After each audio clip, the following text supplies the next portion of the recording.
Hello, welcome to my channel. Bersama saya Maria Elizabeth Timo, gadis berjiwa ambis but not ambisius.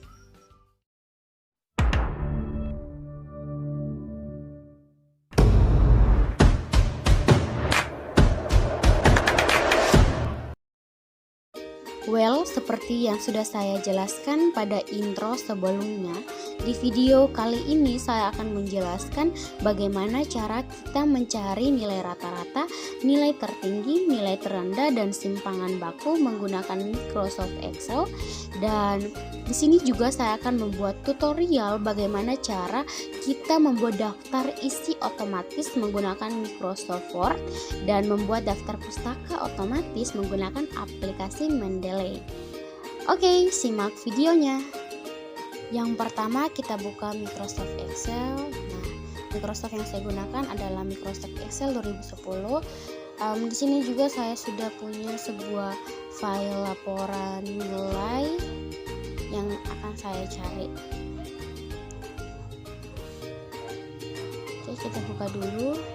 So guys, jadi di sini sudah ada sebuah laporan nilai yang sudah saya buat, kurang lebih menyerupai laporan nilai pada umumnya. Jangan kaget kalau sampelnya hanya beranggotakan 10 orang karena mepet deadline, jadi untuk mempercepat saya gunakan 10 orang saja. Di sini saya lupa taruh simpangan bakunya. Nah, kita buat simpangan baku, kita bikin tabelnya dulu. Nah, setelah itu di sini kita mau cari jumlah dari nilai matematika yang diperoleh setiap siswa. Nah, untuk mencari kita gunakan rumus Zoom, lalu dalam kurung kita klik pada nilai matematika setiap siswa, lalu tarik ke bawah, tutup, lalu enter. Nah, di sini kita sudah memperoleh jumlah dari nilai matematika semua siswa. Nah, untuk mencari jumlah nilai dari mata pelajaran lainnya, kita tinggal tarik ke samping. Nah, akhirnya kita dapat jumlah nilai dari setiap mata pelajaran. Selanjutnya kita cari nilai tertinggi dari mata pelajaran matematika dengan menggunakan rumus sama dengan max, lalu buka kurung, lalu klik pada nilai matematika, kemudian tarik kursornya ke bawah dan enter. Nah, nilai tertinggi pada mata pelajaran matematika itu 100. Selanjutnya untuk mencari nilai tertinggi dari mata pelajaran lainnya, tinggal kita tarik kursornya ke samping. Nah, nilai tertinggi dari masing-masing mata pelajaran dapat kita temukan dengan cepat dan mudah kan guys. Selanjutnya kita cari nilai terendah dari masing-masing mata pelajaran dengan rumus sama dengan min, buka kurung, lalu kita klik lagi nilai matematika dari setiap siswa, lalu kita enter. Nah, nilai terendah matematika itu 60. Lalu seperti biasa untuk mencari nilai terendah lainnya, kita arahkan kursornya ke samping kanan lalu klik. Nah, dapat hasil dari nilai terendah dari setiap mata pelajaran. Nah, teman-teman bisa lihat kan, dengan cara ini sangat mempermudah kita dalam mencari jumlah dari setiap mata pelajaran, nilai tertinggi, nilai terendah. Nah, bayangkan misalkan data yang kita punya itu banyak hal itu, tentunya itu akan sangat pusing jika kita kerjakan secara manual. Nah, dengan cara ini sangat-sangat mempermudah kita. Oke, selanjutnya kita cari jumlah anggota siswa yang berjenis kelamin laki-laki dan jumlah siswa yang berjenis kelamin perempuan. Nah, untuk yang pertama yang jenis laki-laki, kita gunakan rumus count if, lalu kita buka kurung ya seperti biasa, lalu kita klik pada jenis kelamin, lalu kita tarik kursornya ke bawah. Nah, lalu kita klik titik koma, dan tanda kutip L, karena ini kita mau cari jenis kelamin yang laki-laki, ketik lalu enter. Nah, jumlah jenis kelamin laki-laki berjumlahkan 3 orang. Selanjutnya untuk yang jenis kelamin perempuan masih sama, rumusnya masih sama, kita sama dengan count if, lalu kita buka kurung, lalu klik pada jenis kelamin, tarik ke bawah, lalu kita tambahkan lagi titik koma, lalu tanda kutip B karena ini jenis kelamin perempuan, lalu kita enter. Nah, jumlah jenis kelamin perempuan itu beranggotakan 7. Nah, teman-teman bisa lihat. Selanjutnya kita mencari nilai rata-rata dari setiap siswa dengan rumus sama dengan average atau nilai rata-rata, lalu tanda buka kurung, kita klik dari semua nilai yang diperoleh setiap siswa, lalu kita enter. Nah, nilai rata-ratanya dapat dari Tasya adalah 26,25. Lalu untuk mencari nilai rata-rata dari anggota yang lain, kita tinggal tarik kursornya ke bawah. Nah, nilai rata-rata dari setiap siswa dapat kita cari dengan mudah dan cepat. Nah, yang berikut kita cari simpangan baku atau standar deviasi menggunakan rumus STDV. Lalu kita buka kurung, lalu kita klik semua nilai rata-rata, lalu tarik ke bawah, kemudian kita enter. Nah, simpangan bakunya dari semua rata-rata itu adalah 8, bla bla bla. Yang berikut kita keterangan atau hasil yang diperoleh siswa itu lulus atau tidak. Nah, kita gunakan rumus if, lalu kita klik nilai pada nilai rata-rata.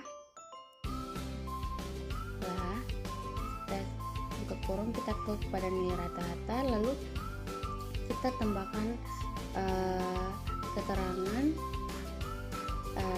jika kurang dari 75 itu dia misalkan tidak lulus, lalu tidak lulus, tutup kutip, lalu titik koma, kutip lulus. Nah, kemudian kita enter. Nah, jadi Tasya lulus, lalu kemudian untuk hasil dari siswa yang lain tinggal kita tarik ke bawah. Nah, jadi dengan ini sangat mempermudah kita dalam mencari hasil nilai rata-rata, simpangan baku, jumlah nilai dari setiap mata pelajaran, nilai tertinggi, nilai terendah, dan sebagainya. Oke guys, kita lanjut. Nah, di sini saya sudah punya sebuah data yang saya buat. Lalu di sini ada kriteria total gaji dan potongan pajak. Nah, di sini ada 3 golongan, 1A, 1B, dan 1C. Lalu potongan pajaknya berapa? Nah, di sini kita mau cari gaji pokok dari setiap orang. Nah, untuk mencarinya kita menggunakan rumus VLOOKUP dan HLOOKUP.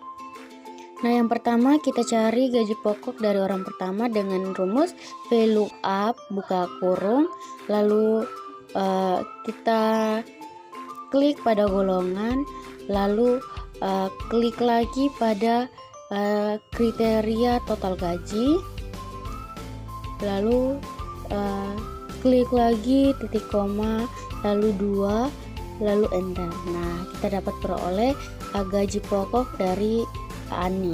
Nah, yang kedua untuk mencari gaji pokok orang berikutnya, kita tinggal tarik kursornya ke bawah. Oh, ternyata tidak bisa karena kursornya ini selalu tidak tetap. Nah, untuk itu kita cari satu-satu dengan rumus seperti biasa, VLOOKUP, lalu buka kurung, kita klik lagi golongan A, lalu kita klik lagi kriteria dari gaji, total gaji, lalu enter. Nah, berikutnya kita lakukan hal yang sama pada orang yang berikut. Kita klik buka kurung, klik golongannya, lalu klik semua total gaji. Lalu kita lakukan hal yang sama pada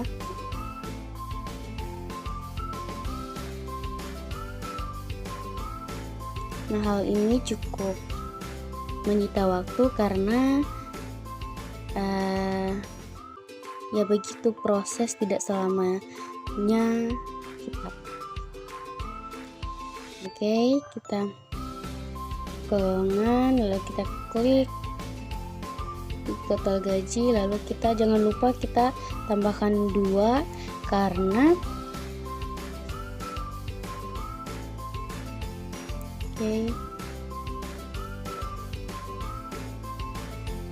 kita lakukan hal yang sama pada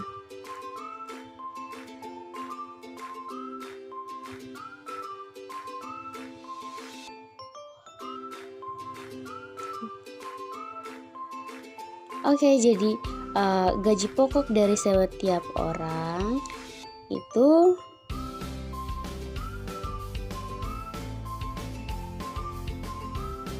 dapat kita cari dengan VLOOKUP.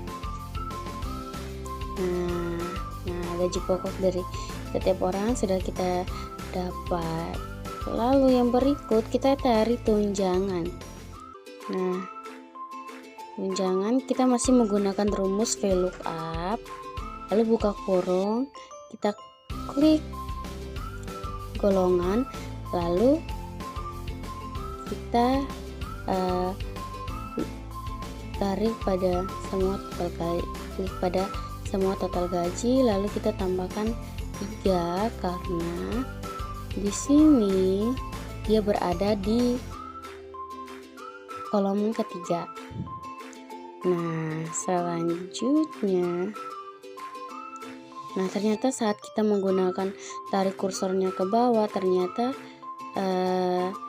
dia tidak dapat membaca. Nah, kita lakukan satu-satu. Lalu kita klik golongan, lalu kita klik lagi pada total gaji yang kriteria total gaji yang telah saya buat ini. Lalu di sini kita harus tambahkan, jangan lupa ya teman-teman, kita tambahkan 3.3 karena tunjangan itu berada pada kolom ketiga. Nah, kita lanjut saja ya, supaya mempercepat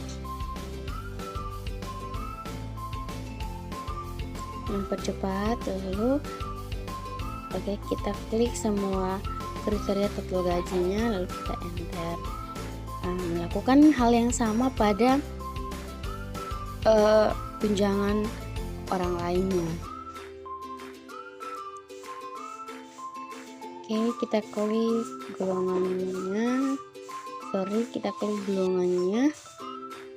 lalu klik lagi total gaji. Lalu kita jangan lupa kita tambahkan 3 karena di sini dia berada di kolom ketiga. Selanjutnya untuk orang yang ke-6,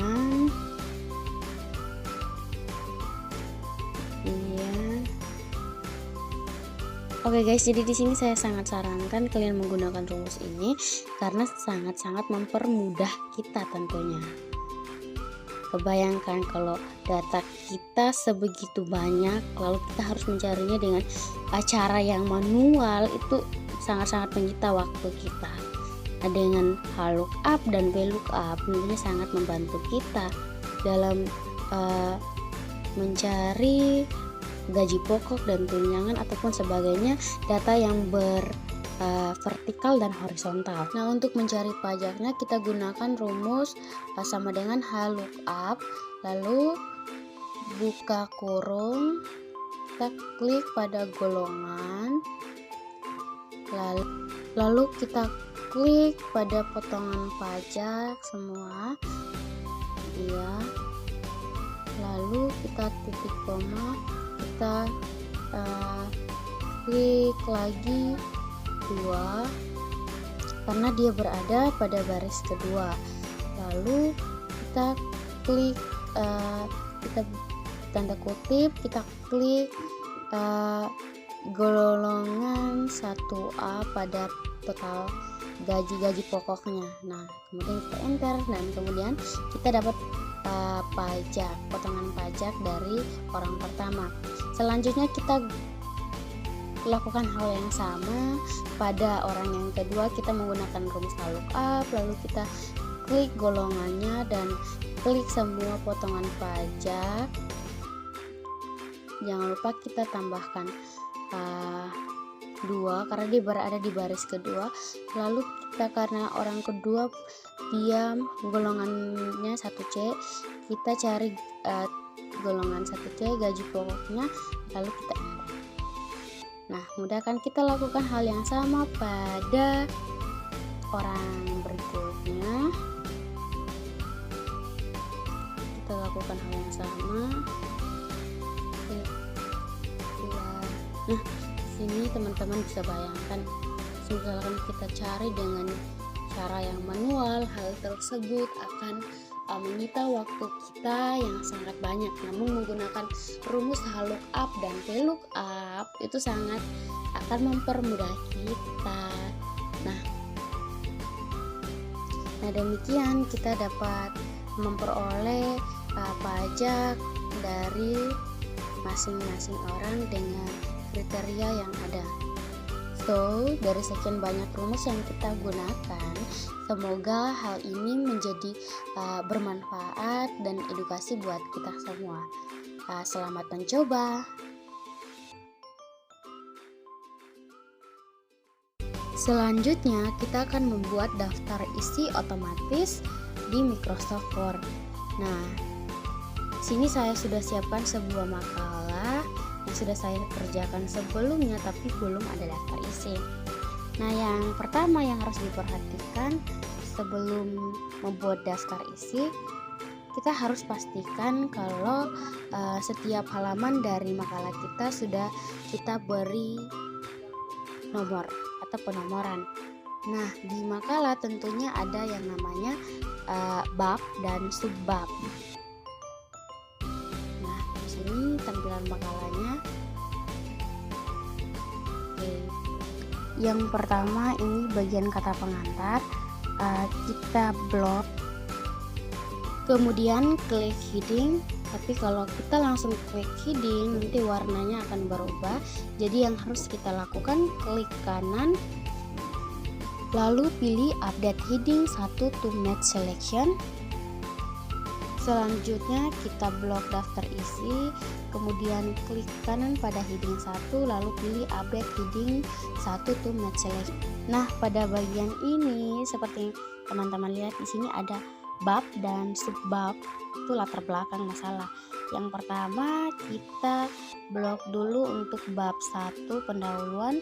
Caranya masih sama, kita klik kanan pada heading 1, lalu yang berikut kita blok pada latar belakang yang merupakan subbab, lalu kita klik kanan pada heading itu, lalu pilih update heading to match selection. Oke, kita lanjut. Nah, di sini ada rumusan masalah yang merupakan subbab, kemudian kita blok dan klik heading itu. Tujuan itu juga kita klik heading itu. Lanjut. Nah, kalau pada bab 2 pembahasan yang merupakan bab, kita klik pada heading 1. Nah, perlu diperhatikan kalau untuk subbab 2 kita tidak perlu untuk klik heading itu, tapi kita harus buat new quick style. Kita beri nama subbab 2. Oke, klik OK. Oke, selanjutnya kita ke subbab 2 yang berikutnya. kita cari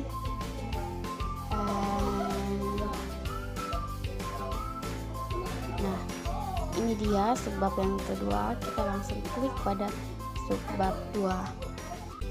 Oke, selanjutnya di bab 3 kita klik heading 1. Nah, untuk subbab 3 itu kita lakukan seperti yang tadi subbab 2, dimana kita buat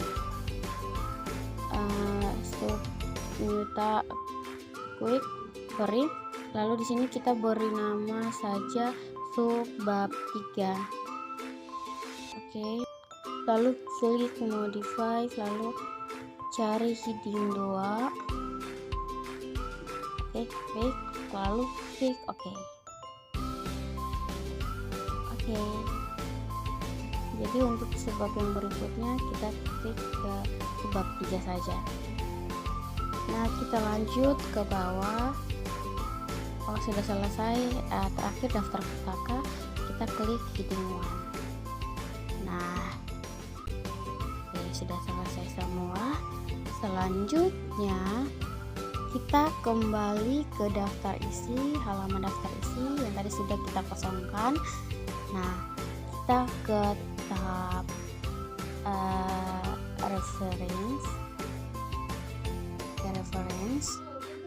kita klik table of contents, lalu klik automatic tabel 1. Kita tunggu responnya, dan tada, jadi daftar isi yang kita inginkan. Nah, seperti yang teman-teman lihat, daftar isinya itu rapi dibandingkan kita buat secara manual yang membutuhkan waktu begitu banyak dan hasilnya tidak rapi. Tapi dengan menggunakan daftar isi otomatis seperti yang tadi kita lakukan, tentunya daftar isi yang kita dapat itu lebih rapi. Baik, sekian tutornya. Selamat mencoba.